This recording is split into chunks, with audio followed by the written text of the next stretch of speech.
हाय दोस्त, आपका हमारे चैनल पे स्वागत है। आज हम बहुत इम्पोर्टेंट चीज़ बताएंगे। सुप्रीम कोर्ट के चीफ जस्टिस तक का सफ़र।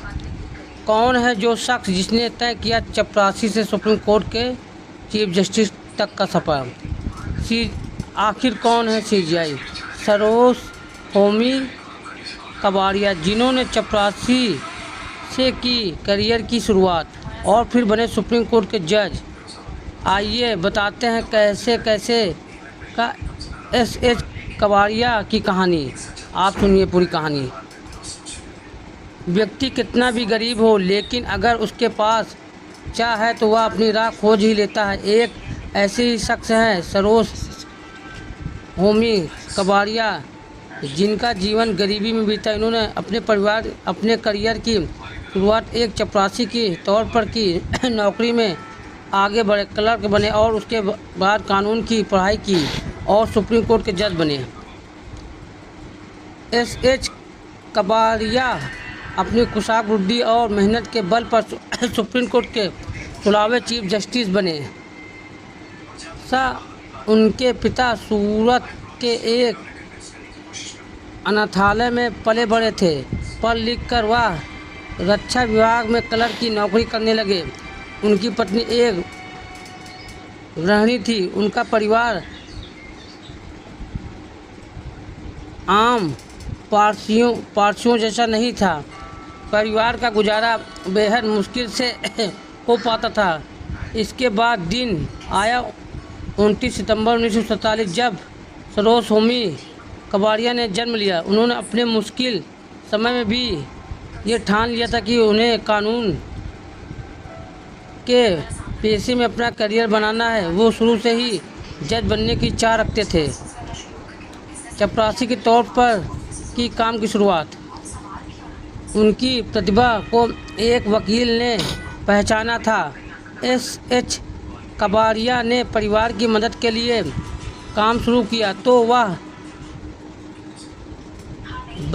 राम जी भाई के यहाँ चतुर्थ श्रेणी के कर्मचारी यानी कि चपरासी बनकर काम करने लगे। उनका काम हुआ करता था बैराम जी भाई के मुकदमे की फाइलों की वकीलों तक पहुंचाना। वह तत्कालीन मुंबई में कई ज़मीनों के मालिक भी थे। उनके काफ़ी मुकदमे भी कोर्ट में चला करते थे। नौकरी के साथ की LLB की पढ़ाई। द ग्रेट एंड कंपनी नामक एक लॉ फर्म जीजी भाई के सभी केसों की संभालती थी, जहां एक वकील काम करते थे जिनका नाम था रत्ननायक डी सोलके। जिन्हों यह समझ में आ गया था कि सरोज होमी की कानून में दिलचस्पी है, उन्होंने एस कबाड़िया को लॉ की पढ़ाई करने के लिए प्रोत्साहित भी किया था। इसके बाद उन्होंने नौकरी के साथ साथ LLB भी पढ़ाई भी शुरू कर दी। ज़मीन और रेवेन्यू की खूब थी उनको समझ।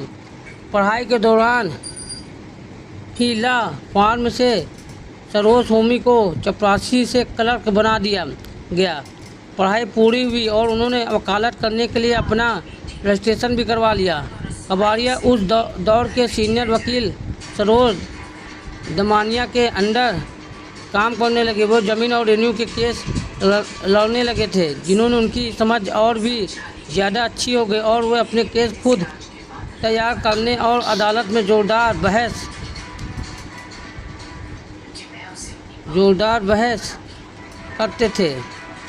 पहली बार कब बने जज? एस कबाड़िया को 23 मार्च 1993 को मुंबई हाई कोर्ट में जज के तौर पर नियुक्त किया गया। इसके 10 साल बाद यानी कि 5 अगस्त 2003 को उत्तराखंड हाई कोर्ट के मुख्य न्यायाधीश यानी कि CJI के तौर पर उन्हें नियुक्त किया गया। साल 2003 में ही 18 सितंबर को उन्हें प्रमोशन देकर सुप्रीम कोर्ट का जज नियुक्त कर दिया गया। इसके बाद आता उनके जीवन का सबसे बड़ा दिन यानी कि 12 मई 2010 मनमोहन सरकार के खिलाफ सुनाया था फैसला। एस कवाड़िया 12 मई 2010 को भारत के मुख्य न्यायाधीश बन गए। 2010 को भारत के मुख्य न्यायाधीश बन गए और 29 सितंबर 2012 तक वह इस पद पर काबिज है, लेकिन 4 जनवरी 2016 को मुंबई में उनका निधन हो गया। वह पारसी समुदाय के सर्वोच्च न्यायालय के मुख्य न्यायाधीश बनने वाले पहले व्यक्ति भी थे, लेकिन एक ऐसा फैसला उन्होंने लिया था जिन्होंने उन्हें चर्चित कर दिया था। एस कवाड़िया ने तत्कालीन मनमोहन सिंह की सरकार के मुश्किल में डाल दिया था। कवाड़िया की अध्यक्षता वाली 3 सदस्य पीठ ने 3 मार्च 2011 को मुख्य सतर्कता आयुक्त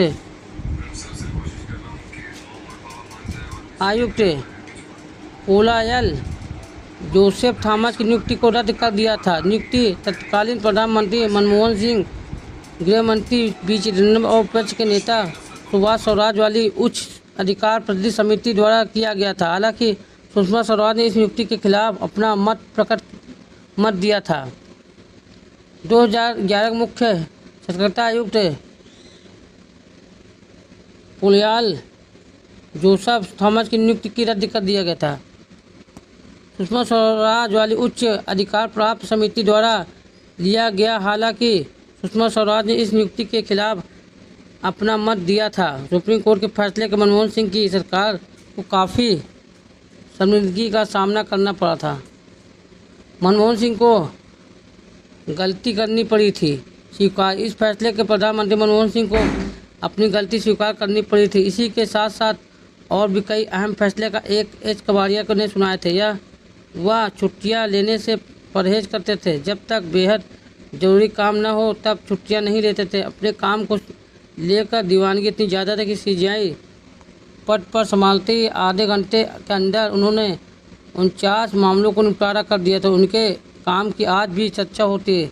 एस कवाड़िया ने हैदराबाद में कॉमनवेल्थ लॉ एसोसिएशन के सम्मेलन में भाग लेने के लिए इनविटेशन को भी ठुकरा दिया था। हालांकि उस दिन उन्हें सुप्रीम कोर्ट जाना था, जबकि परहेज करते थे।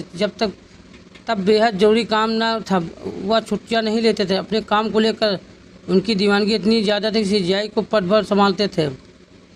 और एस कवाड़िया ने हैदराबाद कॉमनवेल्थ लॉ एसोसिएशन के सम्मेलन में भाग लेने के लिए इनविटेशन को भी ठुकरा दिया था। हालांकि उस दिन उन्हें सुप्रीम कोर्ट जाना था, जबकि उस सम्मेलन में भारत का प्रतिनिधित्व करना था।